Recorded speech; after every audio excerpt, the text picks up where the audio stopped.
Hello everyone, welcome to our organization's YouTube channel, APE Foundation, Association of Educational Acknowledgement Program, an initiative led for the purpose of giving underprivileged students the help and support and those who dream a career in business entrepreneurship. അപ്പോൾ ഇന്ന് നമ്മൾ നോക്കാൻ പോകുന്നത് എന്താണ് business entrepreneurship development programme സബ്ജക്റ്റിലുള്ളത് എന്നാണ്. Business entrepreneurship programme subject നമ്മുടെ APE foundation present ചെയ്യുന്ന ഒരു സബ്ജക്റ്റാണ്. ഈ സബ്ജക്റ്റിൽ നമ്മൾ എന്താണ് ബിസിനസ് ഓൺടർപ്രണർ എന്നാണ് നമ്മൾ നോക്കുന്നത്. ഫസ്റ്റ് തന്നെ ബിസിനസ് ഓൺടർപ്രണർ എന്ന് പറയുമ്പോൾ സംരംഭകരെയാണ് ഉദ്ദേശിക്കുന്നത്. ബിസിനസ്സിൽ ആ ഒരു ബിസിനസ് നോക്കിക്കൊണ്ട് ലീഡർഷിപ്പ് ക്വാളിറ്റിയോടുകൂടി നടത്തിക്കൊണ്ട് പോകുന്ന ആൾക്കാരാണ് ബിസിനസ് ഓൺടർപ്രണേഴ്സ് എന്ന് പൊതുവെ വിളിക്കുന്നത്. അപ്പോൾ ഈ ഒരു പ്രോഗ്രാമിൽ മെയിനായിട്ട് നമ്മൾ നോക്കുന്നത് knowledge, skills, confidence, leadership quality, ഒരു സക്സസ്ഫുൾ ഓൺടർപ്രണർ ആവുന്നതിന് വേണ്ടിയിട്ട് എന്തെല്ലാം രീതിയിലാണ് ചെയ്യേണ്ടതെന്നാണ്. അതിന്റെ ആപ്ലിക്കേഷൻ, തിയറി, എല്ലാ കാര്യങ്ങളും. അതുപോലെ തന്നെ നമുക്ക് തിയറിയും പ്രാക്ടിക്കലും മാത്രം ഉണ്ടായതുകൊണ്ട് കാര്യമില്ല. നമ്മളിത് റിയൽ വേൾഡിലേക്ക് എങ്ങനെ അപ്ലൈ ചെയ്യുന്നു, അതെങ്ങനെ ബിസിനസ്സിൽ വാല്യൂഡ് ആകുന്നു എന്നുള്ളതാണ് പ്രധാനപ്പെട്ട കാര്യം. അപ്പോൾ ഇതിലെ പ്രോഗ്രാമിലെ ഒബ്ജക്റ്റീവ്സ് എന്ന് പറയുമ്പോൾ understanding the fundamentals of entrepreneurship, എന്തൊക്കെയാണ് ഒരു ഓൺടർപ്രണർഷിപ്പിന്റെ ഫണ്ടമെന്റൽസ് ആയിട്ട് വരുന്ന ബേസിക് ആയിട്ടുള്ള കാര്യങ്ങൾ. ഇനി അതുപോലെ എങ്ങനെയാണ് ഇന്നോവേറ്റീവ് ഐഡിയാസ് ഡെവലപ്പ് ചെയ്ത് കൊണ്ടുവരുന്നത്. അതുപോലെ പ്രൊഫഷണൽ ബിസിനസ് പ്ലാൻ, ഏതൊരു കാര്യത്തിനും നമ്മൾ പ്ലാൻ ഉണ്ടാക്കണം. എന്തൊരു കാര്യം ചെയ്യുന്നതിന് മുമ്പ് നമ്മൾ പ്ലാൻ ഓടെ കൂടി ചെയ്യുവാണെങ്കിൽ അതായിരിക്കും കുറച്ചും കൂടി നമുക്ക് പ്രൊഫഷണൽ ആയിട്ട് നമുക്കത് പൂർത്തീകരിക്കാൻ കഴിയുന്നത്. അതുപോലെ മാർക്കറ്റ് റിസർച്ച്, കോമ്പറ്റീറ്റർ അനാലിസിസ്.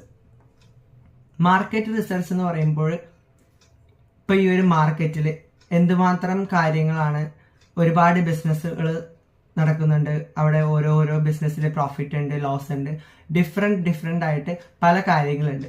ഈ സെക്ടേഴ്സിനെയൊക്കെ അനാലിസ് ചെയ്തിട്ട്, നമ്മുടെ കമ്പനി അനാലിസ് ചെയ്തിട്ട് ഏത് കമ്പനിക്കാണോ ഗ്രോത്ത് കൂടുതൽ അതെല്ലാം നമ്മൾ അനാലിസ് ചെയ്തിട്ട് അതിന്റെ പ്രോഫിറ്റബിലിറ്റി റേഷ്യോ അതിന്റെ എല്ലാം കവർ ചെയ്തുകൊണ്ട് നോക്കുന്നതിനാണ് ഈ ഒരു അനാലിസിസ് എന്ന് പറയുന്നത്. അതുപോലെ understanding business finance and budgeting, ഒരു ബിസിനസിന്റെ ഫിനാൻസ്, അതുപോലെ അതിന്റെ ബഡ്ജറ്റ് എത്രമാത്രം ഉണ്ടെന്ന് ഫോർകാസ്റ്റ് ചെയ്യണം. അതുപോലെ branding and digital marketing techniques, ഇഷ്ടംപോലെ ഈ ഒരു ടെക്നോളജി മാറിയ സമയത്ത് ഇഷ്ടംപോലെ ബ്രാൻഡിങ്ങിന് ടെക്നോളജീസ് ഉള്ളതാണ്. അപ്പോൾ എന്തെല്ലാം ടെക്നോളജീസ് ആണ് ഇതിലുള്ളതെന്നും, അതുപോലെ ലീഡർഷിപ്പ് ആൻഡ് കമ്മ്യൂണിക്കേഷൻ സ്കിൽസ്, ഒരു ഓൺടർപ്രണറെ സംബന്ധിച്ച് ഏറ്റവും കൂടുതൽ വേണ്ട ഒരു സംഭവമാണ് leadership quality and communication skills. മറ്റുള്ളവരായിട്ട് കമ്മ്യൂണിക്കേറ്റ് ചെയ്യുന്നതിനും സംഭാഷണം അഭിമുഖീകരിക്കുന്ന ആ ഒരു തരത്തിലുള്ള ഒരു നല്ല ഒരു വ്യക്തി എന്നുള്ള ഒരു നിലക്ക്, നല്ലൊരു ഓൺടർപ്രണർ എന്നുള്ള നിലക്ക് leadership quality and communication skill is a very important element. അതുപോലെ legal and ethical business practices, legally എന്തുമാത്രം നിയമപരമായിട്ടുള്ള കാര്യങ്ങളും അതുപോലെ ബിസിനസ്സിന് കുറച്ച് എത്തിക്സ് ഉണ്ട്, ഇതെല്ലാം മാനേജ് ചെയ്യുന്ന ഒരാളായിരിക്കണം ബിസിനസ് ഓൺടർപ്രണർ എന്ന് പറഞ്ഞാൽ. Launch and manage small business effectively, ആദ്യം നമ്മൾ പടിപടിയായിട്ട് സ്റ്റെപ്പ് ആയിട്ടാണ് ഇത് ചെയ്യുന്നത്. ഒരുപാട് സ്റ്റെപ്പ് പ്രൊസീജിയേഴ്സ് ഉണ്ട്. ചെറിയ രീതിയിൽ ചെയ്ത് അത് പിന്നീട് വലുതാക്കുന്ന രീതിയാണ്. Develop a growth mindset and entrepreneurial confidence, അവർക്കുണ്ടാവുന്ന ഓൺടർപ്രണേഴ്സിന് ഉണ്ടാവും നല്ല രീതിക്ക് ഒരു കോൺഫിഡൻസ് മൈൻഡ് സെറ്റ്. എല്ലാം എന്നെ കൊണ്ട് കഴിയും, എത്രമാത്രം റിസ്ക് വന്നാലും അത് മാനേജ് ചെയ്ത് അത് അഭിമുഖീകരിക്കാൻ സാധിക്കും എന്നുള്ള രീതിയിൽ റിസ്കിനെയൊക്കെ മാനേജ് ചെയ്യുന്നതിനും നല്ലൊരു വളർച്ചയുടെ മൈൻഡ് സെറ്റ് ഉണ്ടാക്കുന്നത്, ഇതൊക്കെയാണ് ഈ ഒരു പ്രോഗ്രാമിന്റെ ഒബ്ജക്റ്റീവ്സ് എന്ന് പറയുന്നത്. നമുക്ക് ഇവിടെ ഡിഫറെന്റ് മൊഡ്യൂൾസ് വരുന്നുണ്ട്. 10 മൊഡ്യൂൾസിൽ നമുക്ക് ഫസ്റ്റ് മൊഡ്യൂളിൽ വരുന്നത് ഇൻട്രൊഡക്ഷൻ ടു ഓൺടർപ്രണർഷിപ്പ്. ഓൺടർപ്രണർഷിപ്പ് എന്താണ്, അതിന്റെ ക്യാരക്ടറിസ്റ്റിക്സ്, അതിന്റെ types of entrepreneurs, entrepreneur mind set, importance of entrepreneur in the society, ഇതൊക്കെയാണ് മൊഡ്യൂൾ 1 വരുന്നത്. പിന്നെ module 2 business opportunity identification, business planning module 3, marketing management module 4, financial management module 5, business operations module 6, leadership development module 7, business ethics module 8, digital entrepreneurship module 9, business launch project module 10. ഇങ്ങനെ 10 modules ആണ് നമ്മളുടെ ഒരു പ്രോഗ്രാമിൽ main ആയിട്ടുള്ളത്. നമ്മൾ ഇന്ന് നോക്കാൻ പോകുന്നത് module 1 introduction to entrepreneurship, meaning of entrepreneurship, എന്താണ് ഓൺടർപ്രണർഷിപ്പ് എന്നാണ്. നമ്മൾ ഓൺടർപ്രണർഷിപ്പ് എന്ന് പറയുമ്പോഴത്തേക്കും ഒരു കാര്യം ശ്രദ്ധിക്കേണ്ടത്, സംരംഭകർ എങ്ങനെയാണ് ബിസിനസ് ഹാൻഡിൽ ചെയ്യുന്നതും അവർ എത്രമാത്രം രീതിയിൽ എഫേർട്ട് ഇടുന്നുണ്ടെന്നാണ് നമ്മൾ നോക്കേണ്ടത്. വെറുതെ നിസ്സാരമായിട്ടൊരു ഓൺടർപ്രണർഷിപ്പിനെ കാണാതെ അത് വളരെയധികം മേഖലയിൽ അത് ഇഷ്ടംപോലെ കാര്യങ്ങൾ പ്രവർത്തിക്കുന്നുണ്ട്. ഒരൊറ്റ കാര്യങ്ങളിലല്ല ഓൺടർപ്രണർഷിപ്പ് തീരുന്നത്.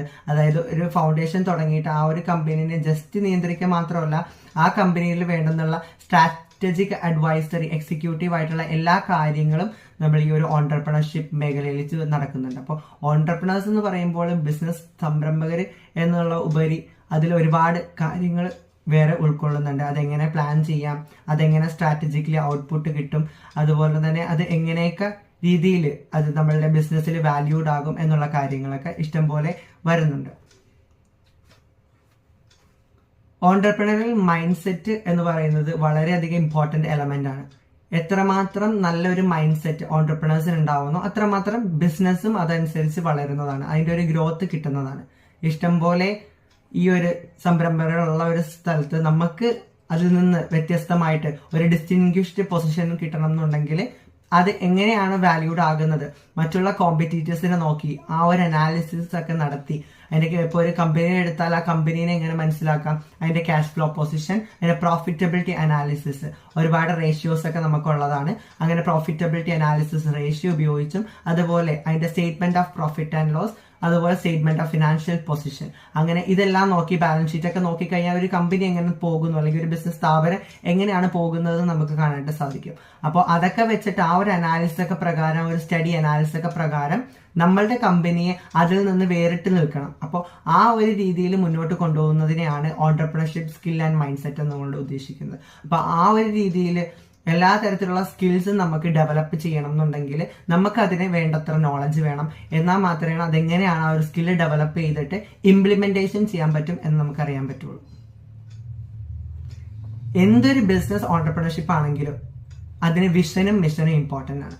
എന്തായിരിക്കണം നമ്മുടെ കാഴ്ചപ്പാട്, എന്തിനു വേണ്ടിയിട്ടാണ് നമ്മൾ പരിശ്രമിക്കുന്നത്, ആ ഒരു മിഷനും വിഷനും ഉണ്ടെങ്കിൽ മാത്രമാണ് ആ ഒരു ബിസിനസ് ഓൺടർപ്രണർഷിപ്പിന്റെ ആ ഒരു കാര്യം അത് ഭംഗിയാകുള്ളൂ. അപ്പോൾ നമുക്കിപ്പോ എന്തിനാണോ ഇപ്പൊ ഏതെങ്കിലും പ്രൊഡക്റ്റ് അത് ഡെവലപ്പ് ചെയ്യുന്നതിനാണെങ്കിൽ നമുക്ക് അതിലേക്കായിരിക്കണം നമ്മളുടെ മൊത്തം ഫോക്കസും ഉണ്ടാവേണ്ടത്. അതിനെ എങ്ങനെ നന്നാക്കാം, ആ ഒരു പ്രൊഡക്റ്റിന് എന്തൊക്കെ ഡിസൈൻസും ബ്രാൻഡിങ്ങും നമുക്ക് ചെയ്യാം, നല്ലൊരു പേര് എങ്ങനെ നൽകാം, അതിന്റെ ലീഗലി ആയിട്ട് എത്തിക്കൽ ആയിട്ട് കാര്യങ്ങളൊക്കെ എങ്ങനെ ചെയ്യാമെന്നും നമ്മൾ ഇതിനകത്ത് നോക്കണം. പിന്നെ ഏറ്റവും കൂടുതൽ ഇപ്പൊ മാറി വരുന്ന രീതിയാണ് ഡിജിറ്റൽ ആകുക എന്നുള്ളത്. വളരെയധികം ഇമ്പോർട്ടൻസ് ഈ ഒരു ഡിജിറ്റൽ മാർക്കറ്റിംഗ് ആൻഡ് ഓൺടർപ്രണർഷിപ്പിലുണ്ട്.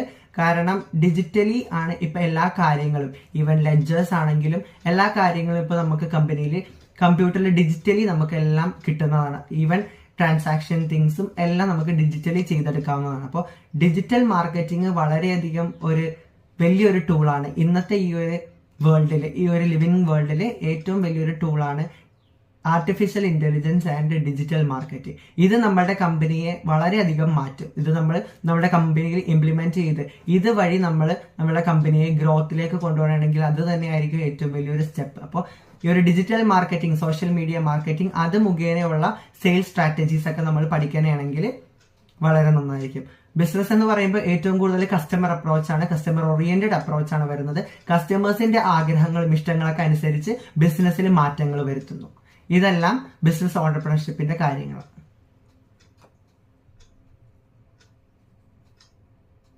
ഒരുപാട് ഡെവലപ്മെന്റ്, ഒരുപാട് കാര്യങ്ങൾ ബിസിനസ്സിൽ കൊണ്ടുവരണം, അത് നമ്മൾ ഉൾക്കൊള്ളിക്കണം. അതിനെയാണ് ബിസിനസ് ഡെവലപ്മെന്റ് പ്രോഗ്രാമിൽ പ്രധാനമായിട്ട് നോക്കുന്നത്. എന്തെല്ലാം രീതിയിൽ ഒരു ബിസിനസ്സിനെ ഡെവലപ്പ് ചെയ്തു കൊണ്ടുവരാം, എങ്ങനെയൊക്കെ ഒരു ബിസിനസ്സിനെ വളർത്തിക്കൊണ്ടുവരാം. ജസ്റ്റ് വെറുതെ അത് ഗ്രോ ചെയ്യുന്നതല്ല, ഓരോ ഗ്രോയിങ്ങിലും അത് നമ്മുടെ ബിസിനസ്സിനെ വാല്യൂ ചെയ്യുന്ന തക്കവിധം എല്ലാ രീതിയിലും അതിന് വേണ്ടെന്നുള്ള കാര്യങ്ങൾ നമ്മൾ ചെയ്യണം. അതിന് ഈച്ചായിട്ട് സ്റ്റെപ്പ് ബൈ സ്റ്റെപ്പ് ആയിട്ട് ഒരു അപ്രോച്ച് കൊടുക്കണം. ഒരു സ്റ്റെപ്പ് ബൈ സ്റ്റെപ്പ് അപ്രോച്ചിലൂടെ, ഡിഫറെന്റ് അനാലിസിസിലൂടെ, ഡിഫറെന്റ് രീതിയിലൂടെ നമ്മൾക്ക് നമ്മളുടെ ബിസിനസ്സിനെ ഗ്രോ ചെയ്യാനായിട്ട് സാധിക്കും. ഇന്നത്തെ ഈ ഒരു ടെക്നോളജി മാറിയത് കൊണ്ടിട്ട് എല്ലാ രീതിയിലുള്ള സംവിധാനങ്ങളും ഇന്ന് നമുക്ക് ലിവിങ് വേൾഡിൽ അവൈലബിൾ ആണ്. അപ്പൊ അതുകൊണ്ടിട്ട് ആ ഒരു സംവിധാനങ്ങളൊക്കെ നമ്മൾ യൂട്ടിലൈസ് ചെയ്യണം. വെറുതെ ഓരോരോ ടെക്നോളജീസ് നമുക്ക് ഉണ്ട് എന്നുള്ളത് മാത്രം പറഞ്ഞിട്ട് കാര്യമില്ല. അത് നമ്മൾ നമ്മളുടെ ബിസിനസ്സിന് അത് എങ്ങനെ ഉപയോഗിക്കും എന്നുള്ളത് വളരെ ഇമ്പോർട്ടന്റ് ആയിട്ടുള്ള കാര്യമാണ്. ഇതെല്ലാം ഉപയോഗിച്ച് കഴിഞ്ഞിട്ടുണ്ടെങ്കിൽ നമ്മളുടെ ബിസിനസ് തീർച്ചയായിട്ടും ഈ ഒരു വേൾഡിൽ റാങ്കിങ് ആയിട്ടുള്ള ഏറ്റവും വലിയ നമ്പർ 1 ബിസിനസ് ആയിട്ട് ഉയരുന്നതാണ്. അപ്പോൾ ആ ഒരു രീതിയിൽ ബിസിനസ് ഓൺടർപ്രണർഷിപ്പ് കരിയർ ഗ്രോ ചെയ്യാനായിട്ട് ആഗ്രഹമുണ്ടെങ്കിൽ എ ഫൗണ്ടേഷൻ ടീമിലേക്ക് നിങ്ങൾ ജോയിൻ ചെയ്യണം. നമ്മളുടെ ഈ ഒരു മൂവ്മെന്റ് ഈ ഒരു വേൾഡിനെ തന്നെ ചേഞ്ച് ചെയ്യുന്ന ഒരു നല്ലൊരു മൂവ്മെന്റ് ആയിട്ട് മാറണം. അപ്പോൾ അടുത്ത നമ്മളുടെ ക്ലാസ്സസിൽ അതിന്റെ തുടർച്ചയായിട്ടുള്ള ഭാഗങ്ങളും അതുപോലെ അടുത്തടുത്ത മൊഡ്യൂൾസിന്റെ ഭാഗങ്ങളും നമ്മൾ അപ്ലോഡ് ചെയ്യുന്നതാണ്. അതുവരെ ടിൽ ദെൻ താങ്ക് യു.